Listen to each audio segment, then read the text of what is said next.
আজকে আমরা রাইনোতে পয়েন্ট এই টুলটার ইউজ দেখব। যে হচ্ছে আমরা রাইনোতে কেমনে পয়েন্ট ইউজ করি। সো সিঙ্গেল পয়েন্ট দিয়ে শুরু করি। সিঙ্গেল পয়েন্ট সিলেক্ট করলাম, দেন আমি ওকে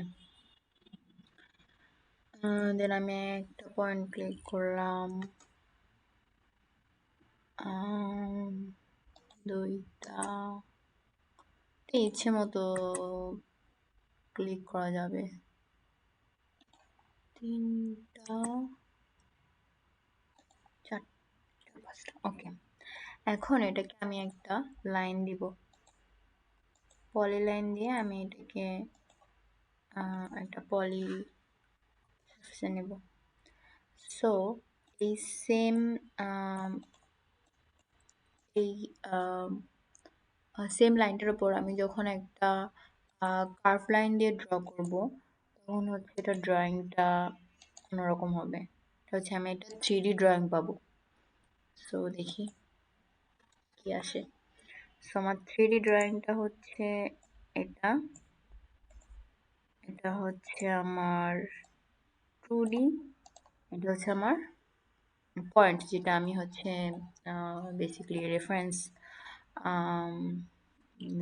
পয়েন্ট হিসেবে পয়েন্ট করে নিয়েছিলাম। সো এটা আমরা ইচ্ছে করলে এটাকে চেঞ্জ করে দিতে পারি, পয়েন্ট ধরে ধরে এটাকে চেঞ্জ করা যাবে।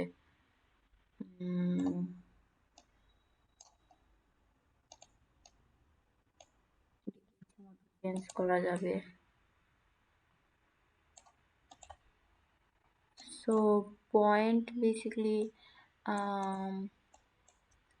পয়েন্টের ইউজ বেসিক্যালি এরকম ধরনেরই, আমি মেনলি এরকম ধরনেরই পয়েন্টের ইউজ দেখি। যখন আমার কোনো একটা রেফারেন্স দরকার হয়, যেটা আমি ডিরেক্ট ড্র করা টাফ হয়ে যায়, তখন হচ্ছে মেনলি পয়েন্ট খুবই ইউজফুল একটা ট্যাব। এখন হচ্ছে মাল্টিপল পয়েন্টসে হচ্ছে অনেকগুলো পয়েন্টস একসাথে আমরা কি করতে পারি, এন্টার সিমোইতে দেখি আমরা এটাকে কোনো একটা লাইনে প্লেস করা যায় নাকি, 2D or 3D। এখন হচ্ছে আমি একটা কার্ভ লাইন নিব, এখন আমি এটার সাথে সাথে পয়েন্টে পয়েন্টে ক্লিক করব। ওকে, দেখি আমার 3D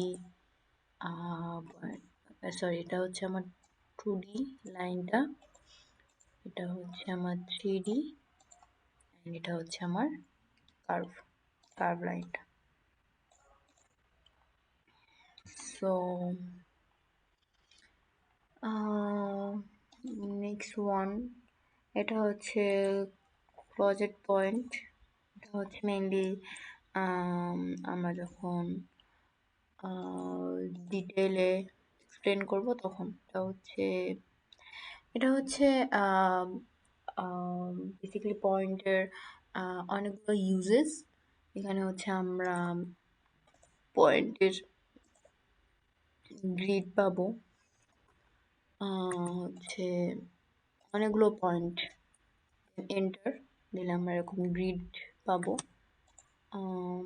ক্লিক দেন এন্টার। ওকে, সো আমরা দেখছি যে এরকম অনেকগুলো পয়েন্টের গ্রিড গ্রিড লাইন নিতে চাইলে এটা হচ্ছে খুবই ইউজফুল। এরপরে হচ্ছে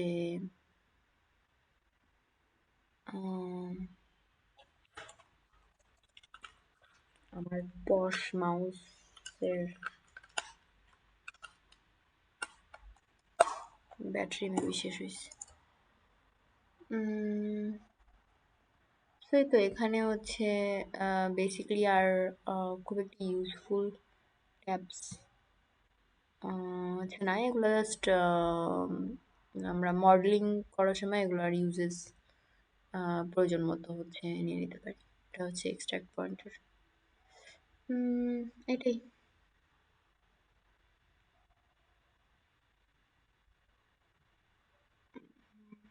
শেষ।